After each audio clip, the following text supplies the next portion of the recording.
Hi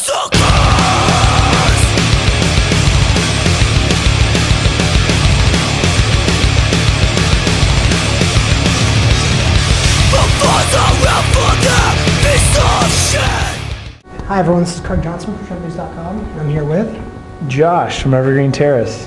I'm just going to ask him a couple questions for the interview. I dare you. To start out, can you tell me, well, you already said your name, so what do you play in Evergreen Terrace? Play guitar, and a lot of time I play the asshole. That's about it.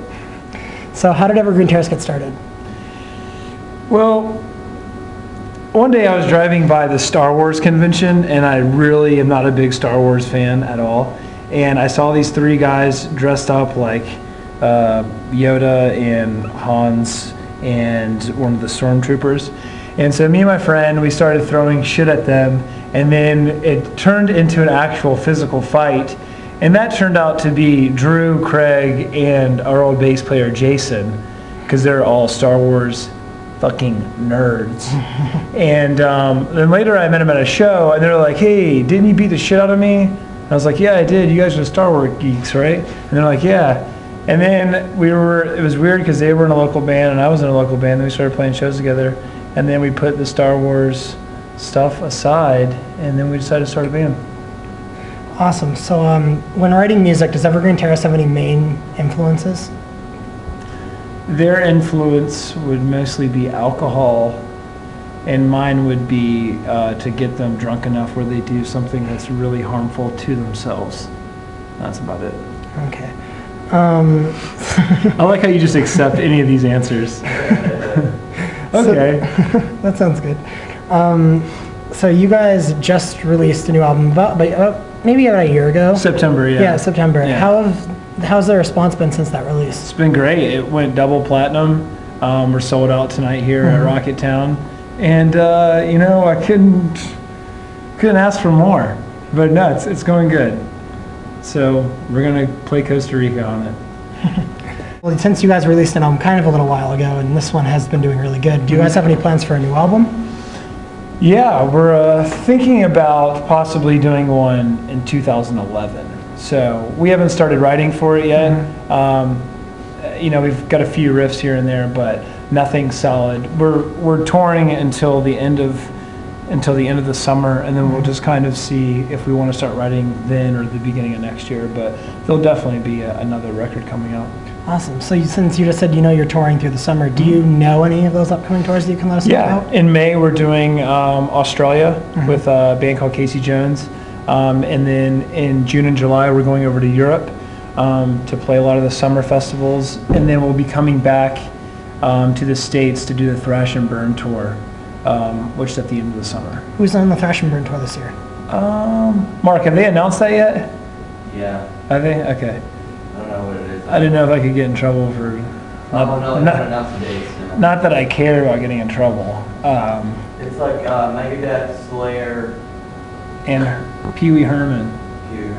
I think Kitty. Yep. Asking Alexandria. Born of Osiris. Anything? And Stick to Your Guns, us, and I think there's like 5 more. There's like total like 10 or 12 bands. Yeah. So it should be a pretty sweet tour. Yeah, definitely. Yeah. So this tour you guys are on right now is one of your headlining tours. Yeah. How has that been going so far? Just amazing. It's been fun. And we're out with Death Before Dishonor. We've known those guys for a while, and even though they're from the north, they're not that big of assholes that you would think they are. They're kind of assholes, but they're not really big assholes. But they're drummers from Memphis, and yesterday we were in Memphis, and he took us to a delicious barbecue place. So that set them aside from every other band we've ever toured with. That's awesome. So do you guys have a favorite show off the tour so far that's been really good? Favorite show off the tour so far would actually be the one that I thought would have been the one I would want to kill myself at, which was Fort Wayne, Indiana.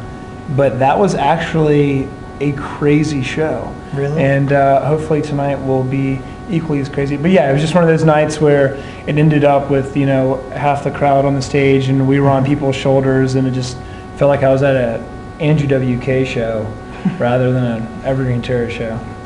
So if you could tour with any 3 bands, alive or dead, doesn't matter however you want to take the question, who would they be and why? All right. Okay, you probably won't remember this, but when Teenage Mutant Ninja Turtles were really popular, they did a touring rock show, and it's really good. Mark, do you remember that? Yeah. Okay, they would be one of the bands that would be on the tour.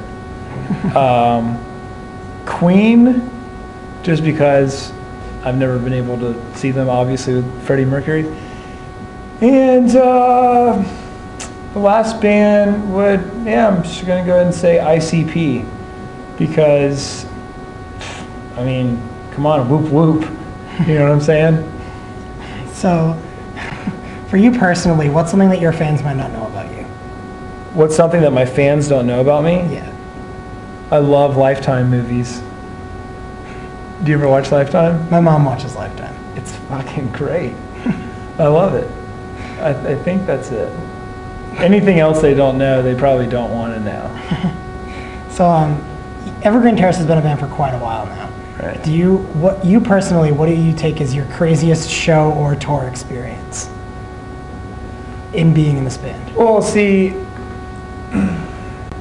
after being a band for 10 years, you have a lot of ridiculous stories and a lot of crazy things. And some are really funny, and then some really scary, and some really just random. I think that pretty much anything that could happen has happened to us, from seeing someone being killed to someone giving birth to one time we played in Cincinnati and a house caught on fire across from the venue, and I saw a guy on a BMX ride his bicycle out of the second story window, down a roof, and then crash and break both of his legs. And then, obviously, going to jail for partying too hard or things like that have occurred once or twice. There's really just a lot of things. Maybe I'll just save that for the book in about 10 years. But I'll just rename the band so it sells. So, is there anything else that you'd like to say to friends, fans, family? Anything?